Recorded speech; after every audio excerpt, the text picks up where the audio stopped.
Hai, jumpa lagi di Matematika Minat kelas 12 bersama Sang Mutarobi Channel. Kita kali ini akan mempelajari tentang limit trigonometri. Nah, di kelas 12 untuk Matematika Minat kita akan mengenal banyak sekali aneka trigonometri ya yang dikombinasi dengan fungsi limit, kemudian dikombinasi dengan turunan dan juga integral. Nah, di kelas 12 ini untuk limit trigonometri kita akan mereview sedikit baik dari mulai pengertian, kemudian kita gunakan rumus-rumus dan identitas yang memang sudah kita pelajari kelas 10 dan 11. Semua itu akan terbawa dalam limit trigonometri. Maka mau tidak mau kita akan review dan kita akan lihat kembali contoh-contohnya sehingga kalian bisa menjadi lebih segar ya. Oh iya, penggunaannya seperti ini. Sehingga nanti saat kita mempelajari tentang dasar-dasar dari limit trigonometri, kalian bisa lebih cepat dan juga kita bisa ke pengayaannya ya. Jadi soal-soal pengayaan ini yang lebih penting untuk kita bahas dan juga kita kuliti sampai habis. Oke, sebelum kita masuk ke materi kita di pertama ini, jangan lupa like dan subscribe channel dari Sang Mutarobi. Oke, yang pertama kita masuk ke pengertian dari limit fungsi trigonometri. Apa sih fungsi dari limit ya? Jadi kalau di sini dikatakan jika fungsi dalam limit merupakan fungsi trigonometri, maka limitnya disebut limit fungsi trigonometri. Ya, simple aja. Jadi kalau misalkan di dalam limit itu fungsinya bukan fungsi aljabar ya. Ada sin, ada cos, ada tan gitu ya dan segala turunannya, maka limitnya sudah bisa dikatakan sebagai limit fungsi trigonometri. Nah, seperti juga di dalam limit fungsi aljabar ya. Di dalam fungsi limit ini ada limit yang dapat ditentukan nilainya dengan mensubstitusi langsung nilai X dan ada yang menghasilkan bentuk tak tentu ya, atau saya mengistilahkan dengan bentuk tak tentu ini dengan BTT ya, kita singkat saja. Apabila nilai X yang didekati disubstitusi langsung. Oke, kita akan lihat sebenarnya langkah-langkah untuk menentukan nilai limit ya. Kita review dari yang kelas 11. Yang pertama itu adalah input nilai X ya. Input nilai X. Jadi kalau misalkan kita punya limit X menuju 2 dari 2X, maka X-nya kita masukin nilainya 2. Berarti 2 dikali 2 itu sama dengan 4 gitu ya. Kemudian yang kedua, untuk selanjutnya, kalau misalkan nilai limit ini itu ternyata nilainya merupakan bentuk tak tentu atau tadi BTT. BTT itu apa? BTT itu 0/0 ya. Bisa juga tak hingga dikurang tak hingga ya. Pokoknya segala sesuatu yang memang nilainya itu tidak bisa didefinisikan ya. 0/0 kan kita tidak bisa definisikan, tak hingga kurang tak hingga itu sudah besar sekali, dikurang tak hingga emang seberapa besar gitu ya. Nah, dan sebagainya. Nah, bentuk-bentuk ini yaitu adalah bentuk-bentuk tidak tentu. Tapi jangan salah, kalau misalkan hasilnya itu tak hingga, sudah seperti ini, ya maka ini adalah jawaban ya. Karena tidak ada tak hingga yang double gitu ya, tak hingga kurang tak hingga atau tak hingga tambah tak hingga ya, itu tidak jadi masalah. Nah, kalau misalnya bentuknya BTT, maka kalian akan langsung lanjut ke langkah ketiga. Apa itu? Yaitu melakukan perubahan. Ya, bagaimana mengubahnya? Kalian bisa gunakan yang pertama itu kalian gunakan untuk perubahan aljabar ya. Apakah difaktorkan ya persamaannya atau mungkin yang kedua kalau dia ada bentuk akar, maka kalian bisa lakukan perkalian sekawan ya untuk menyederhanakan akarnya. Atau juga kalian bisa gunakan turunan atau biasa dikenal di limit itu dengan dalil L'Hopital. Nah, kalian bisa gunakan salah satunya ya, bisa aljabar, bisa kali sekawan, bisa dalil L'Hopital. Nah, khusus untuk limit fungsi trigonometri ya, khusus untuk limit fungsi trigonometri untuk perubahannya maka dia diberikan satu rumus tersendiri ya. Dia punya rumus rumus limit sendiri. Nah, kalau bahasa singkatnya kita memiliki yang namanya teorema utama gitu ya, teorema utama dari limit trigonometri itu sendiri. Ya, kalau digabungkannya dia termasuk aljabar, perkalian sekawan atau dalil L'Hopital, dia masuknya di aljabar ya.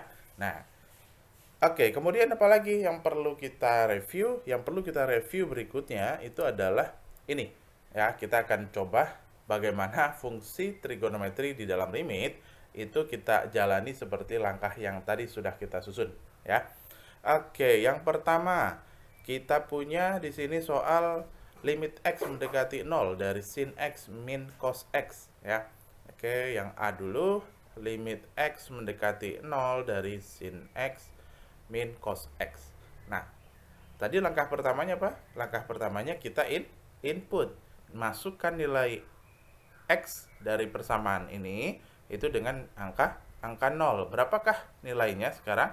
Berarti berubah menjadi limit x mendekati 0 dari sin 0 dikurang cos 0. Berapakah sin 0?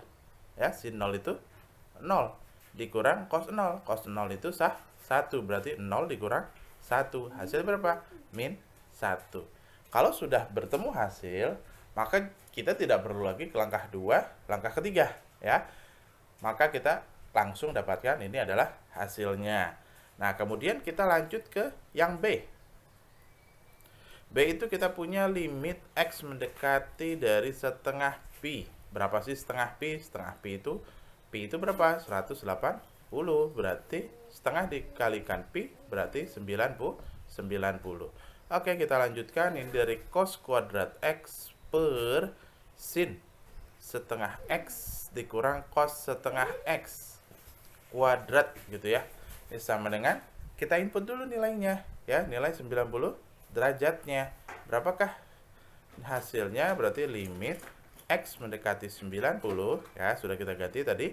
Kemudian cos kuadrat 90 derajat per sin setengah dikalikan 90 berarti 45 derajat ya, dikurang cos setengah kali 90 45 juga dikuadratkan.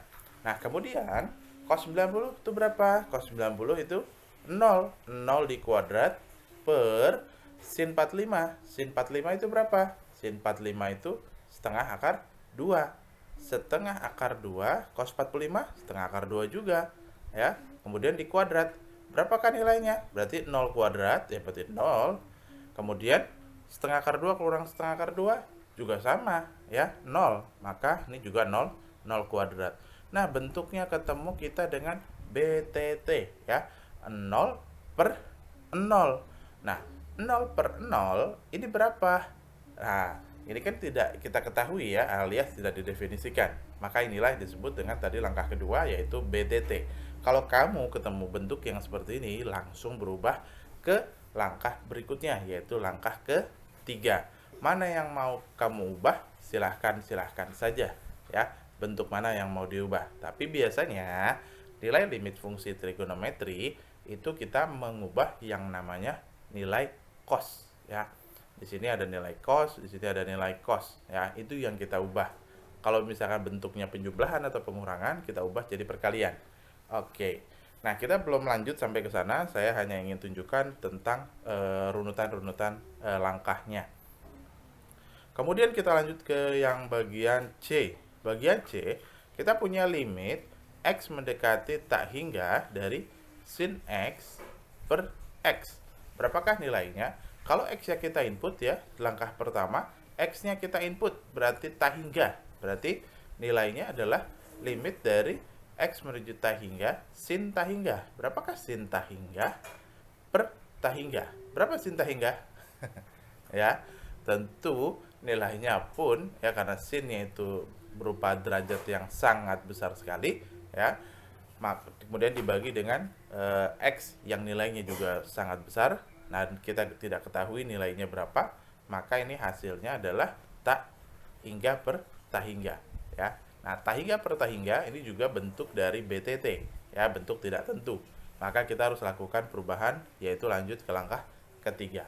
Kemudian yang keempat ya, yang D, ini kalau kita cari ya, limit x mendekati 2 pi, berarti pi-nya tadi 180 ya, kali 2 berarti 360 dari 1 min cos x per sin x ya.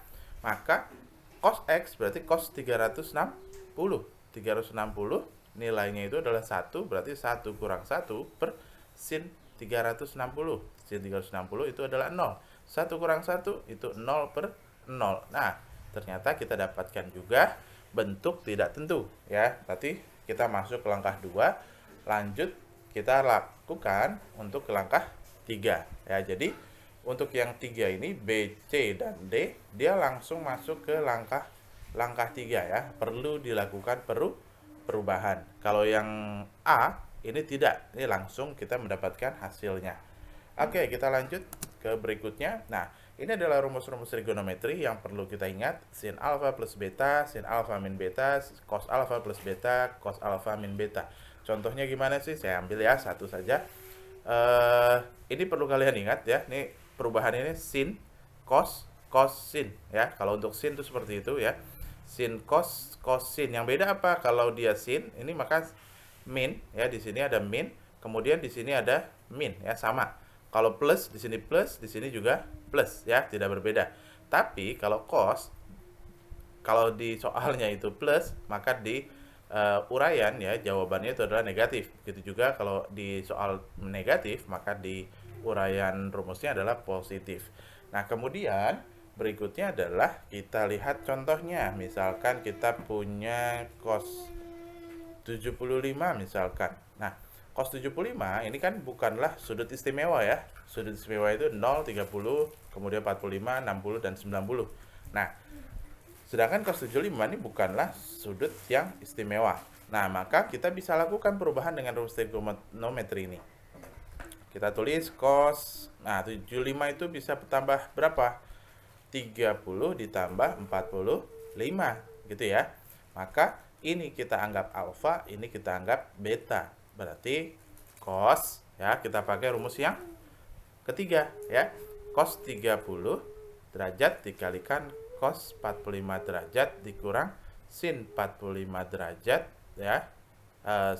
Cos 30 derajat kemudian sin lagi ya 45 derajat. Oke, seperti ini. Tinggal kita input saja nilai alfa betanya.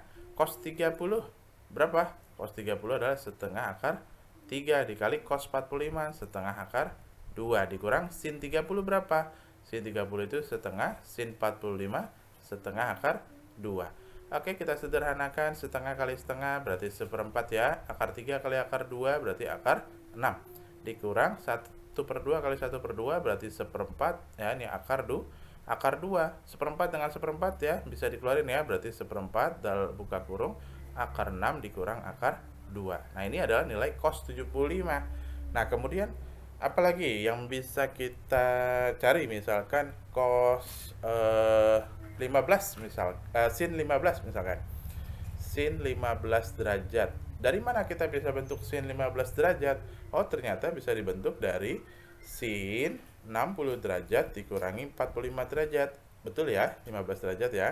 Maka sin bisa kita ubah dengan rumus yang kedua ya. Karena di sini bentuknya pengurangan. Berarti sin 60 derajat dikalikan cos 45 derajat dikurang ya, karena sin berarti tetap minus.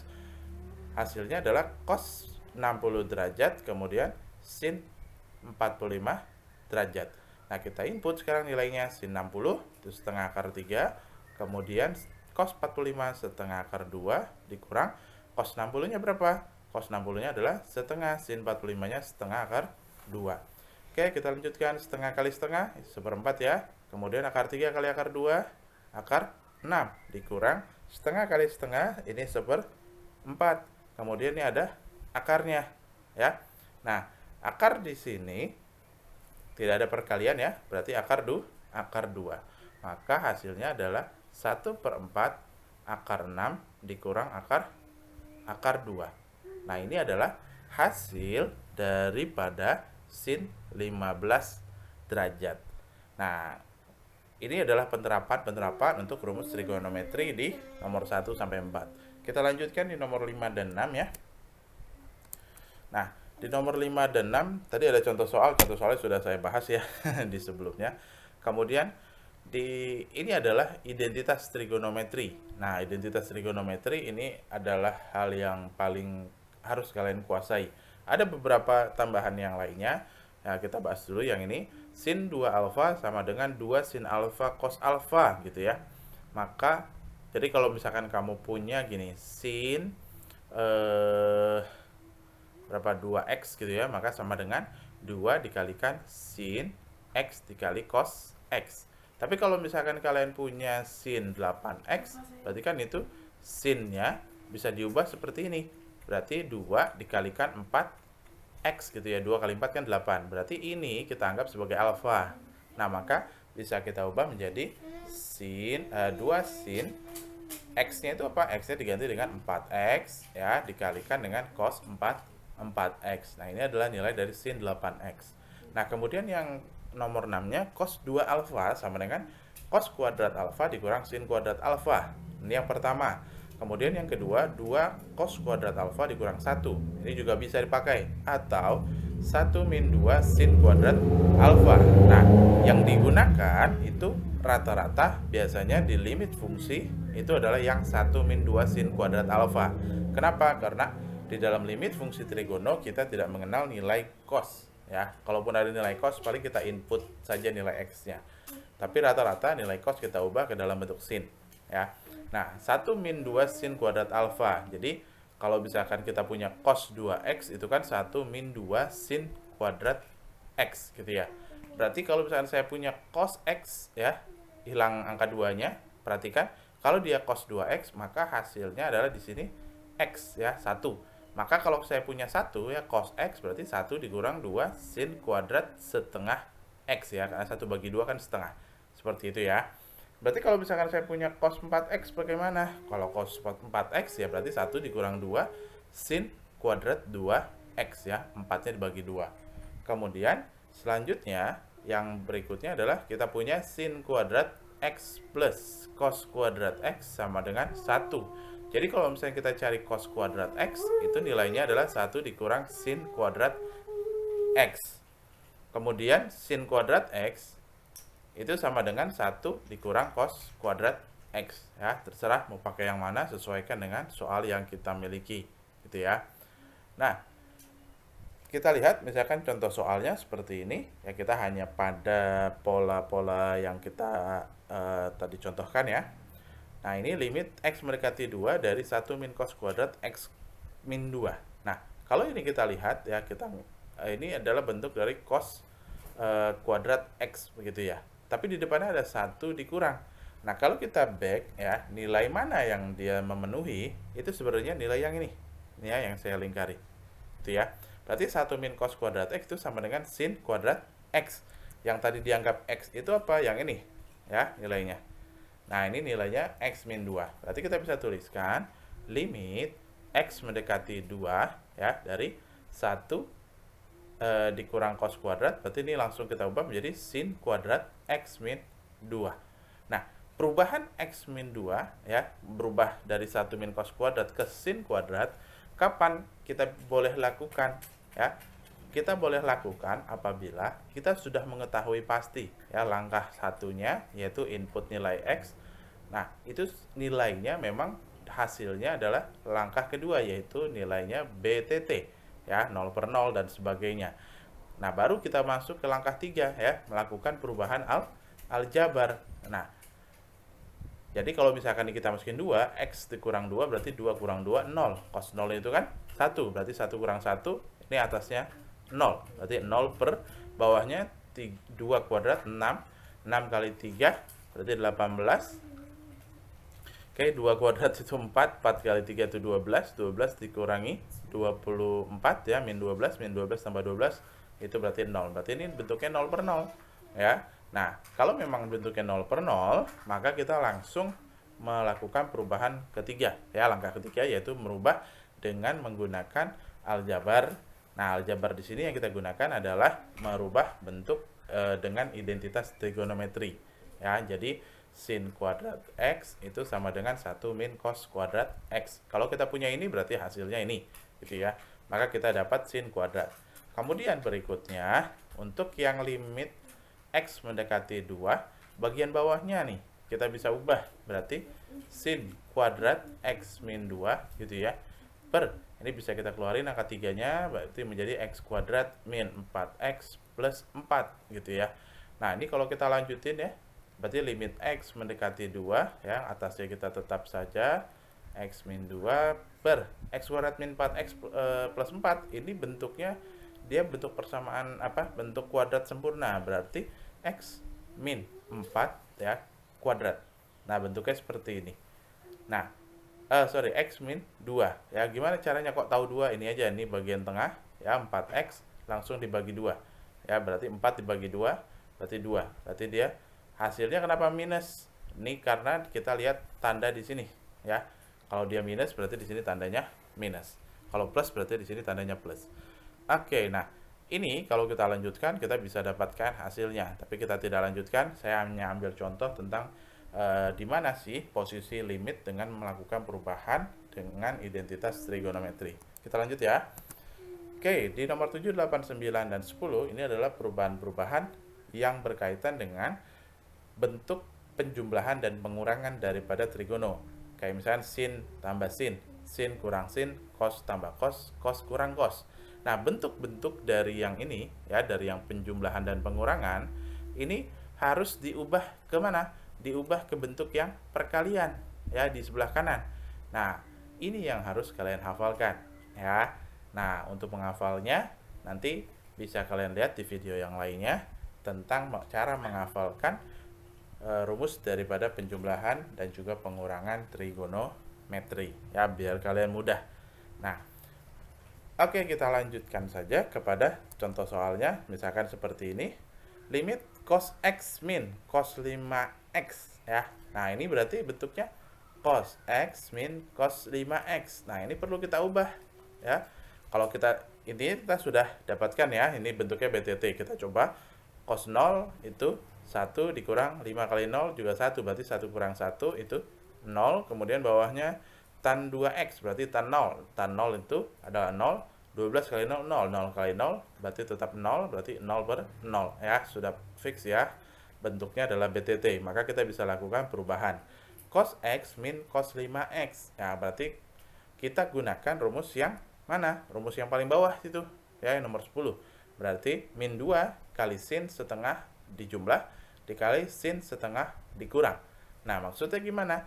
Kita misalkan yang ini adalah A, yang ini adalah B, gitu ya.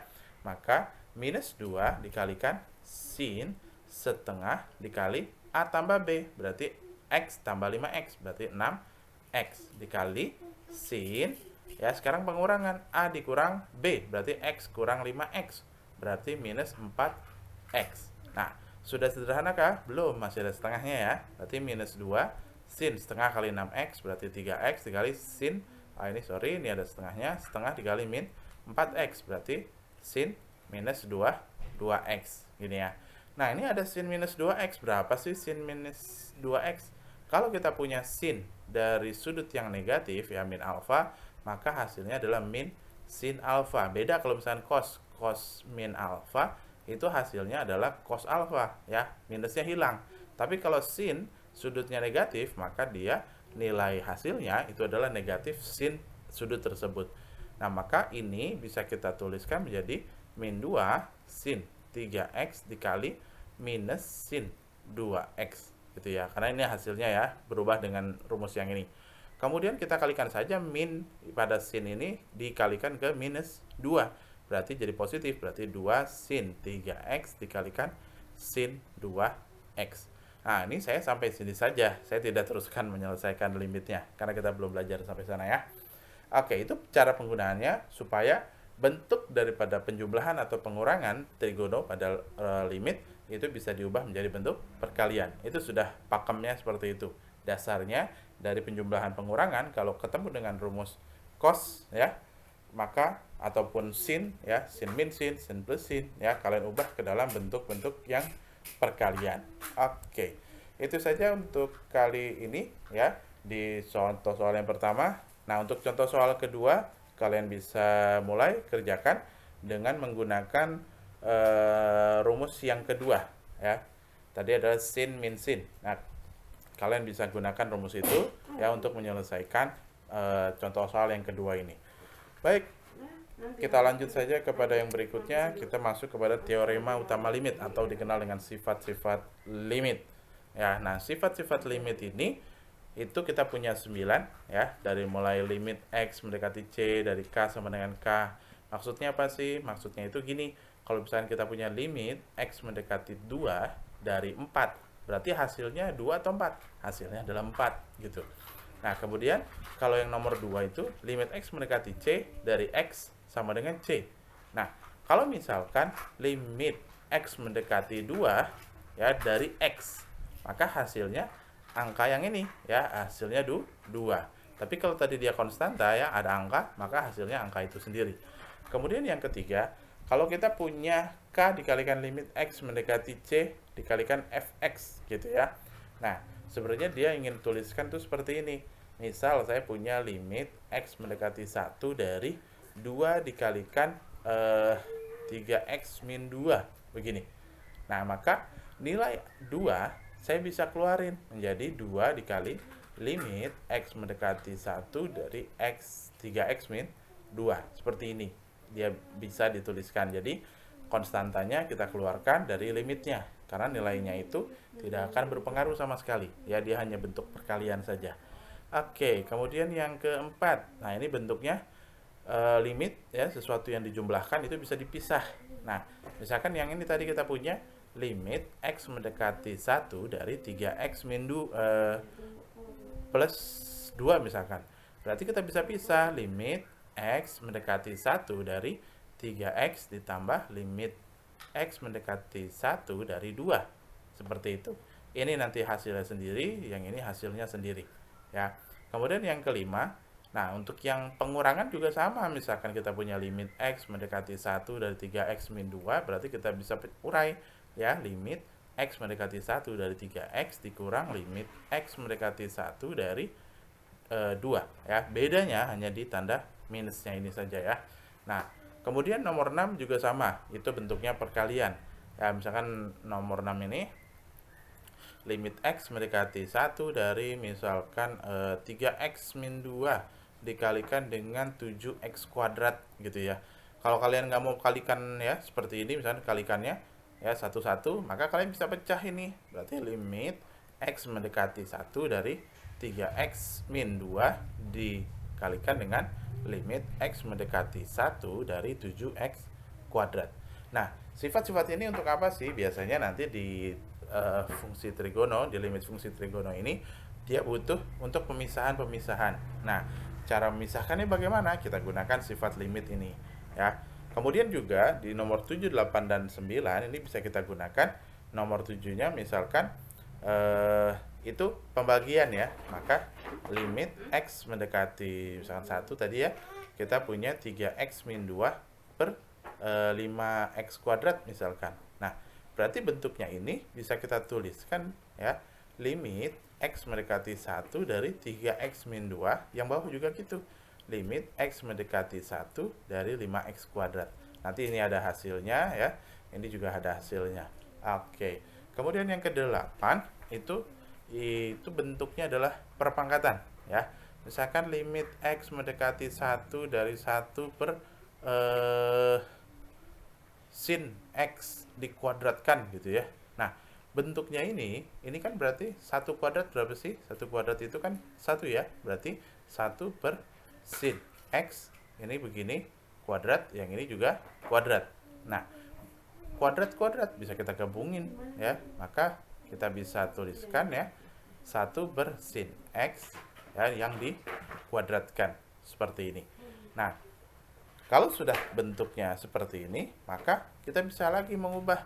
Ini limitnya dari X mendekati 1, ini 1 per sin X yang dikuadratkan ya, bentuknya bisa diubah sampai seperti ini.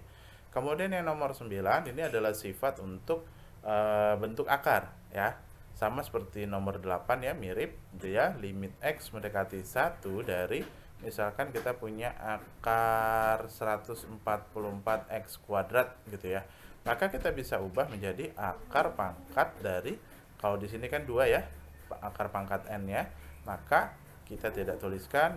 Nah, ini limit X mendekati 1 dari Fx-nya berapa? 144X kuadrat. Nah, bentuknya diubah seperti ini. Oke, itu saja ya yang harus kita kuasai sebelum kita masuk ke dalam limit fungsi trigonometri. Oke, sampai jumpa. Dan jangan lupa tetap like dan subscribe channel Sang Mutarobi. Sampai jumpa, salam brilian.